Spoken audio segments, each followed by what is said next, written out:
Halo semuanya, perkenalkan kami dari kelompok 3. Saya Amel bersama teman saya Nafis dan Miftah akan menampilkan hasil diskusi kami mengenai teori belajar dan motivasi belajar anak. Yang pertama yang akan kami jelaskan adalah teori behaviorisme.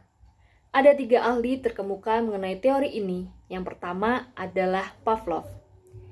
Menurut teori conditioning belajar yang dilakukan Pavlov, belajar adalah suatu proses perubahan yang terjadi karena adanya syarat-syarat atau condition yang kemudian menimbulkan reaksi atau respon. Hal terpenting dalam belajar menurut teori classical conditioning Pavlov ini adalah adanya latihan-latihan yang terus-menerus agar menghasilkan perilaku yang terjadi secara otomatis. Yang kedua, teori belajar menurut Thorndike. Menurut Thorndike, belajar merupakan proses interaksi antara stimulus dan respon. Dalam stimulus dan respon, dikatakan bahwa proses belajar setiap individu akan melalui trial and error. Setiap orang akan mencoba, dan ketika gagal, ia akan mencoba lagi. Mungkin dengan cara yang dimodifikasi, dan begitu seterusnya. Sehingga cara yang ia gunakan semakin lama semakin efektif dan efisien hingga pada akhirnya ada kemungkinan kemajuan tingkah laku. Yang ketiga adalah teori belajar menurut Skinner. Skinner mendefinisikan belajar sebagai proses perubahan tingkah laku yang dicapai sebagai hasil belajar melalui proses penguatan perilaku baru yang muncul. Atau dapat dikatakan perilaku bisa diubah melalui proses penguatan positif maupun negatif. Dari ketiga ahli tersebut, dapat diketahui bahwa teori belajar behavioristik merupakan teori belajar yang lebih mengutamakan perubahan tingkah laku siswa sebagai akibat adanya stimulus. Nah, sekarang bagaimana penerapan teori belajar behaviorisme dalam proses pembelajaran di kelas? Yang pertama yaitu ketika guru harus menyusun materi atau bahan ajar secara lengkap sebagai stimulus. Yang kedua, guru lebih banyak memberikan contoh dan instruksi selama mengajar. Yang ketiga, saat guru melihat ada kesalahan baik pada materi maupun pada siswa, guru akan segera memperbaikinya. Yang keempat, guru memberikan banyak drilling atau latihan-latihan yang bisa berbentuk soal ataupun keterampilan agar terbentuk perilaku atau pembiasaan seperti yang diinginkan. Selanjutnya, di sini saya akan menyampaikan teori sosial kognitif. Teori sosial kognitif dikemukakan oleh seorang tokoh yang bernama Albert Bandura. Bandura menitik beratkan teori ini kepada mengapa dan bagaimana seseorang itu memiliki kecenderungan untuk meniru perilaku orang lain. Jadi, inti dari teori sosial kognitif adalah proses peniruan. Lalu, teori ini berangkat dari kritik terhadap teori para ahli behavioristik.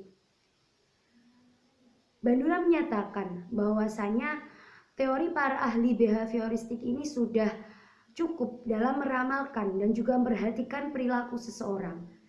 Akan tetapi, masih ada fenomena perilaku yang diabaikan. Nah, di sini saya juga memaparkan tentang hubungan antara perilaku, faktor kognitif, dan faktor lingkungan. Jadi, ketiga hal tersebut saling memiliki interaksi dan saling mempengaruhi satu sama lain. Bandura juga menyatakan pada intinya, teori sosial kognitif ini adalah proses meniru. Kita belajar itu dapat meniru melalui pengamatan, yang mana pengamatan belajar peniruan ini juga dinyatakan dengan observational learning atau belajar observasional.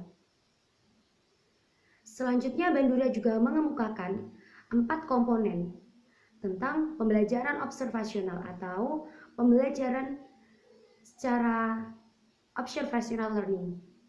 Yang pertama yaitu ada atensi, yang kedua ada retensi, yang ketiga adalah produksi, dan yang terakhir adalah motivasi. Teori pembelajaran sosial kognitif dapat diterapkan dalam kegiatan pembelajaran. Contohnya yang pertama yaitu guru dapat meminta siswa untuk merefleksikan pengalaman belajar mereka dalam pembuatan jurnal harian atau laporan harian. Dan yang kedua, guru mendorong siswa untuk berdiskusi berdasarkan apa yang telah diajarkan guru, lalu meminta siswa untuk menjelaskan di depan kelas dan juga meminta siswa yang lain untuk mengajukan pertanyaan. Yang ketiga yaitu guru membantu siswa untuk menemukan solusi atas masalah berdasarkan apa yang mereka pikirkan secara kritis, berdasarkan cara berpikir kritis mereka. Dan yang terakhir yaitu guru dapat meminta siswa untuk menyampaikan pendapatnya atau ide-ide kreatif mereka. Teori yang selanjutnya ialah teori belajar konstruktivisme. Teori belajar konstruktivisme ini merupakan teori yang mengemukakan bahwa peserta didik menginterpretasikan pengetahuannya dari pengalamannya secara langsung. Pengalaman ini dapat diperoleh dari interaksi antara individu dengan individu dan juga individu dengan lingkungannya. Jean Piaget dan Lev Vygotsky merupakan tokoh terkenal yang berperan dalam berkembangnya teori konstruktivisme.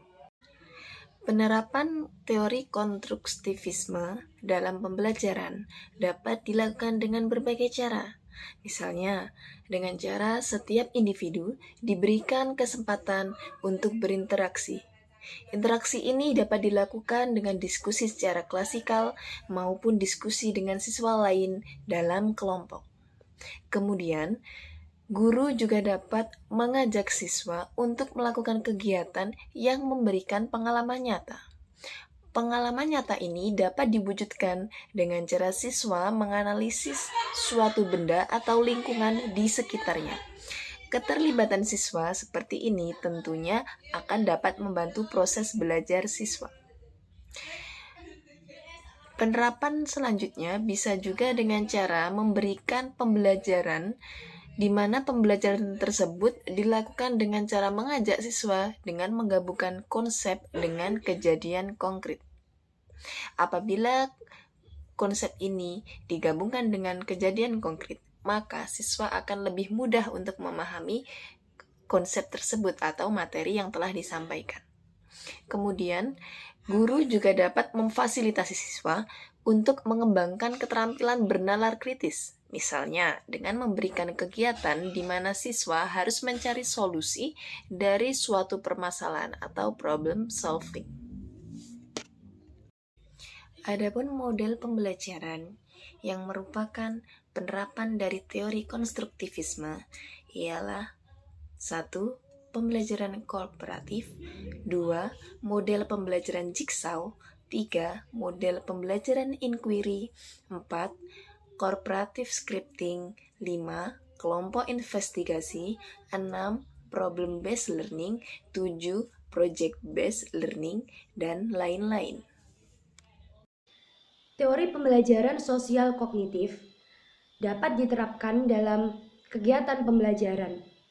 Contohnya yang pertama yaitu guru dapat meminta siswa untuk merefleksikan pengalaman belajar mereka dalam pembuatan jurnal harian atau laporan harian.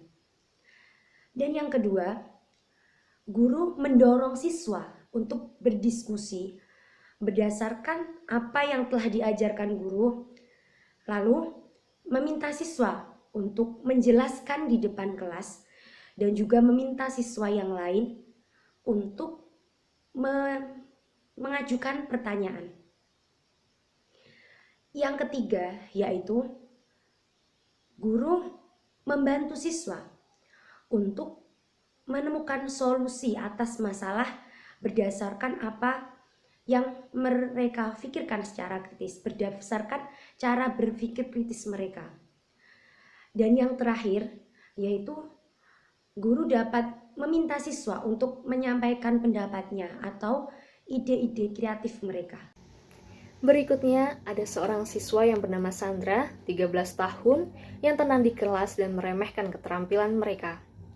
Cara meningkatkan motivasi apabila terdapat siswa seperti Sandra adalah dengan memberikan penanaman sikap untuk saling menghargai, lalu melibatkan siswa tersebut untuk aktif di kelas dan di kelompok agar terjalin hubungan yang erat antar siswa, serta memberi pengertian kepada siswa tersebut bahwa setiap orang memiliki keterampilan yang berbeda-beda yang sama baiknya dan tidak untuk disamakan. Yang terakhir, ada Robert yang berusia 16 tahun yang menunjukkan sedikit minat di sekolah dan saat ini tinggal bersama dengan bibinya. Apabila terdapat siswa yang seperti itu, maka untuk menumbuhkan motivasinya dapat dilakukan dengan cara untuk mencari latar belakang permasalahan siswa tersebut terlebih dahulu untuk dilakukan pendekatan kepada siswa. Robert juga sudah berusia 16 tahun yang berarti cukup mampu untuk membuat keputusannya sendiri. Dan sehingga kami sebagai seorang guru mencoba untuk menguatkan motivasi dalam diri Robert untuk mengembangkan minat terhadap apa yang ia sukai atau mencoba mencari tahu kegemaran Robert untuk diarahkan dan dikembangkan di sekolah. Guru juga perlu untuk berdiskusi dengan bibinya selaku orang terdekat di lingkungan tempat tinggal Robert berkaitan dengan kondisi Robert. Selain itu, pada usia 16 tahun biasanya ada rasa setia kawan yang kuat, sehingga guru bisa meminta bantuan dari teman-teman Robert untuk saling memberi motivasi.